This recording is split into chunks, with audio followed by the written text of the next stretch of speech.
আপনাদের সাথে আজকে একটা খুব দারুণ খাবার শেয়ার করছি। উত্তরবঙ্গের মানুষরা আপনারা জানেন, আর যারা জানে না তাদের সাথে শেয়ার করব। আসসালামু আলাইকুম, কেমন আছেন সবাই? এই যে দেখছেন বিস্কিটের মতো, এটা হচ্ছে শীতল। আমাদের উত্তরবঙ্গের মানুষদের খুব পছন্দের একটা খাবার। তো গতকাল সাহেব বাসা থেকে এসেছে যখন, তখন মা হচ্ছে এই শীতলটা দিয়েছে তার ছেলের জন্য। তার ছেলে ভীষণ পছন্দের খাবার হচ্ছে শীতল। তো মা জানে যে তার ছেলে খায়, আর আমিও বেশ ভর্তাটা ভালোই বানাতে পারি। তো তার ছেলের জন্য এই শীতলটুকু দিয়েছে। আর সাহেব এত বেশি পছন্দ করে যে দেখা যায় কি যে শীতলের ভর্তা করে যদি সামনে দিয়েছি, ভাত দিয়ে খাবে, খাওয়ার পরে এমনি এমনি চাটনির মতো করে খাবে, তার এত পছন্দ। তো শীতলের ভর্তার সাথে আমরা সচরাচর যে খাবারটা খাই সেটাও একটু দেখাবো আপনাদের সাথে। তো মা হচ্ছে এই শীতলটা দিয়েছে তার ছেলের জন্য। এই শীতলটা বেশ কিছুদিন চলে যাবে, কারণ শীতলটা শুধু ভর্তা করতে হয় না, শীতলের সাথে আদা রসুন মরিচি দিতে হয়।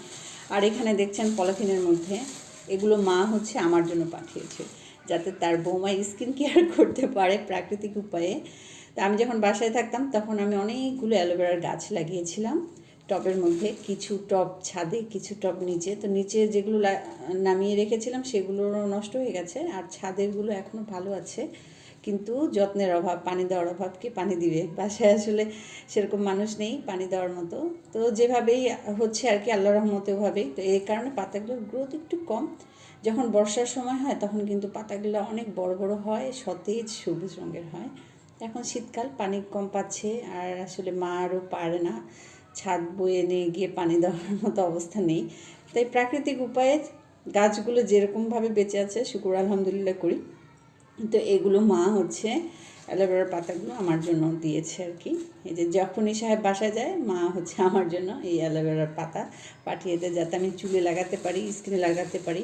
আর আমার পায়ে পা ফাটার সমস্যা আছে, শীতকালে এইটা খুবই হয়। তো এই পাতা যদি স্লাইস করে পায়ের পাতায় লাগিয়ে দিই, মানে ম্যাজিকের মতো কাজ করে, যেটা ভ্যাসলিন, লোশন বা গ্লিসারিনও কাজ হয় না। এই পাতা লাগালে আমার মানে পা ফাটাটা খুব তাড়াতাড়ি রিমুভ হয়, এই কারণেই বিশেষ করে আরও দেওয়া।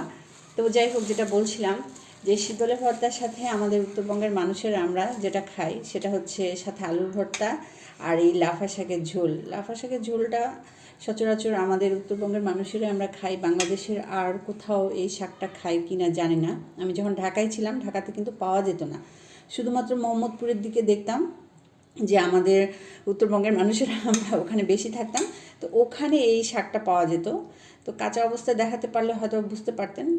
পাতাগুলো চ্যাপটা চ্যাপটা গোল গোল টাইপের, দেখতে যেমন সুন্দর, শাকটা খেতেও কিন্তু খুবই ভালো লাগে। তো এই শাকের সাথে লাফা শাকের ঝোল, মানে এটা লাফা শাকের ঝোলের সাথে শীতলের ভর্তা, আলুর ভর্তা জাস্ট জমে যায়, আমাদের উত্তরবঙ্গের মানুষদের পছন্দের খাবার। আর রান্না করেছি আজকে শিম আলুর ভাজি, এটা সাহেবের অনেক পছন্দের একটা খাবার, ওর পছন্দের খাবারগুলোই আজকে করেছি।